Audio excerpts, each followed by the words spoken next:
Halo, selamat pagi. Perkenalkan, nama saya Damasta Putri Sominamati Wuhala, NIM 2021140051. Saya dari kelas A semester 5. Di sini saya akan menjelaskan sedikit tentang modul 2, strategi pembelajaran tentang pengenalan diri, keluarga, dan lingkungan tetangga. Bagian A, pembelajaran tentang identitas diri dan keluarga.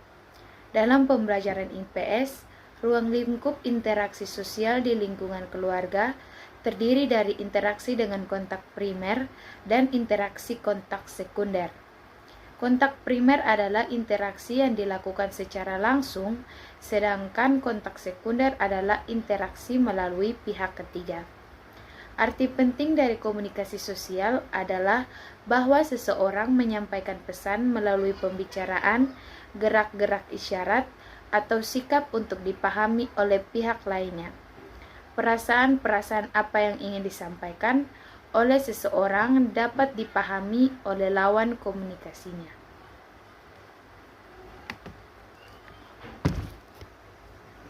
Dalam interaksi sosial, terdapat proses sosial yang harus dieksplorasi oleh guru seperti adanya imitasi, sugesti, identifikasi, dan simpati. Keempatnya dapat bergerak bersama-sama dalam membentuk kepribadian peserta didik. Nah, untuk bagian pertama itu ada imitasi. Imitasi adalah proses menirukan tindakan orang lain. Yang kedua ada sugesti, yaitu proses berlangsungnya jika seseorang memberi suatu pandangan dan pihak lain menerimanya. Yang berikut identifikasi, yaitu kecenderungan-kecenderungan dalam diri seseorang untuk menjadi sama dengan orang lain. Proses identifikasi dapat terjadi secara sadar maupun tidak sadar. Yang berikut ada simpati. Simpati merupakan proses di mana seseorang merasa tertarik pada pihak lain. Nah, yang berikut juga terdapat beberapa komponen, seperti yang pertama itu ada kerjasama. Nah, kerjasama merupakan proses interaksi sosial yang paling utama dalam kehidupan manusia. Yang kedua itu ada akomodasi. Akomodasi memiliki dua pengertian, yaitu suatu keadaan yang menunjukkan keseimbangan dalam suatu interaksi sosial, baik antara orang perorangan maupun antar orang dengan kelompoknya. Yang berikutnya ada asimilasi. Asimilasi adalah proses sosial yang merupakan keberlanjutan dari proses akomodasi tersebut.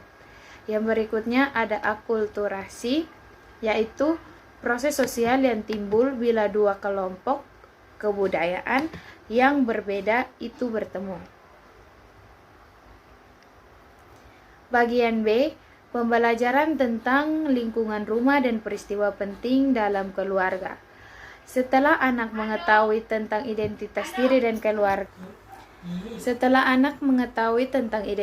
diri dan keluarga, materi berikutnya adalah mengajak agar siswa mampu mendeskripsikan lingkungan rumahnya dan mampu memahami peristiwa penting di rumah.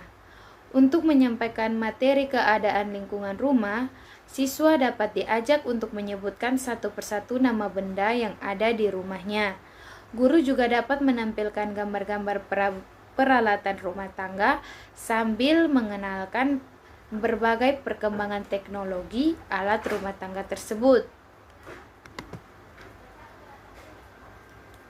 Berikutnya, ciri komunikasi yang telah dirancang. Misalnya, yang pertama, telah menggunakan bahasa yang sesuai dengan kemampuan siswa. Yang kedua, menggunakan berbagai rangsangan untuk meningkatkan komunikasi. Yang ketiga, memiliki bentuk komunikasi yang tepat sesuai situasi belajar, topik bahasan, dan perkembangan siswa. Yang berikutnya, berkembangnya proses tanya jawab antara siswa yang guru yang lebih efektif. Yang berikut, guru terampil dalam mengajukan teknik pertanyaan.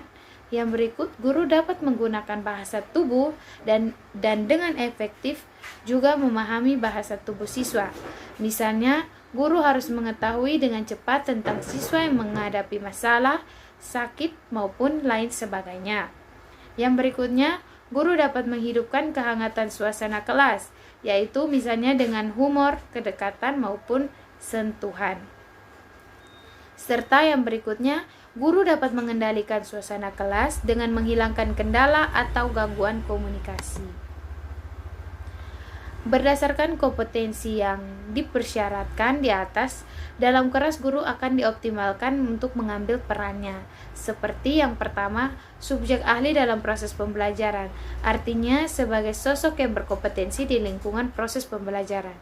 Yang kedua, peneliti, artinya selain berperan sebagai pengajar, guru juga secara aktif sebagai peneliti untuk mengembangkan dan meningkatkan proses pembelajaran secara efektif. Yang ketiga, pembimbing dan konselor, yaitu menjadi tumpuan siswa dalam menyelesaikan masalah-masalah siswa yang akan dihadapi. Yang berikutnya, ahli dalam berkomunikasi, artinya jalinan interaksi pembelajaran antar guru maupun siswa dan antara siswa dengan siswa. Yang berikutnya, administrator, yaitu mengatur proses pembelajaran agar berjalan seefektif dan seefisien mungkin. Yang berikut, desain program pengembangan staf, yaitu sebagai orang yang diharapkan dapat mengoptimalkan peran guru.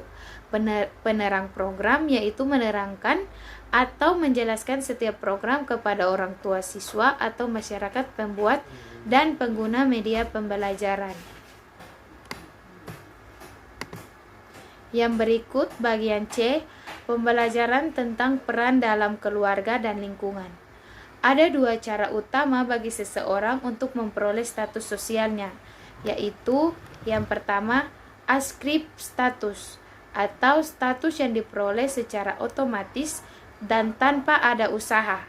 Yang kedua, achieve status, atau status yang diperoleh seseorang melalui usaha yang sungguh-sungguh.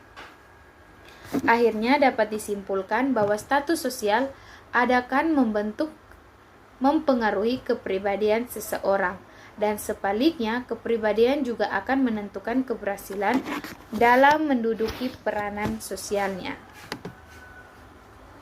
Yang berikut, sosiodrama. Sosiodrama merupakan suatu metode untuk mempertunjukkan atau mempertontonkan suatu keadaan atau peristiwa-peristiwa yang dialami orang, tingkah laku orang, sesuai perannya. Metode sosiodrama berarti cara menyajikan bahan pelajaran dengan mempertunjukkan dan mempertontonkan atau mendramatisasikan cara tingkah laku dalam hubungan sosial. Sosiodrama bukan merupakan salah satu metode satu-satunya. Masih banyak metode lain yang dapat diterapkan, misalnya dengan pemberian tugas kelompok dalam mengerjakan sesuatu. Untuk itu perlu dipertimbangkan komponen pembelajaran, yaitu tujuan, materi, siswa, fasilitas, waktu, dan guru. Yang pertama, faktor tujuan. Tujuan merupakan faktor yang paling pokok, sebab semua faktor yang ada di dalam situasi pembelajaran, termasuk strategi pembelajaran, diarahkan dan diupayakan untuk mencapai tujuan pembelajaran tersebut. Yang berikut, faktor materi. Sebagaimana sudah dimaklumi bahwa pada hakikatnya, ilmu atau materi pelajaran memiliki karakteristik yang berbeda-beda. Yang ketiga, faktor siswa. Siswa adalah pihak yang berkepentingan di dalam suatu proses pembelajaran. Yang berikut, faktor fasilitas, yaitu faktor yang juga menentukan proses atau hasil belajar yang akan dicapai peserta didik. Yang kelima, faktor waktu, yaitu faktor yang perlu dipertimbangkan baik jumlah waktu maupun tersedianya suatu kondisi waktu. Dan yang terakhir, faktor guru, yaitu jika sumber pembelajaran hanya dari guru, maka guru menjadi penentu yang harus diperhatikan dalam strategi pembelajaran tersebut. Nah, untuk itu sekian dari pemaparan materi saya, modul 2, pengembangan pembelajaran IPS. Sekian dan terima kasih.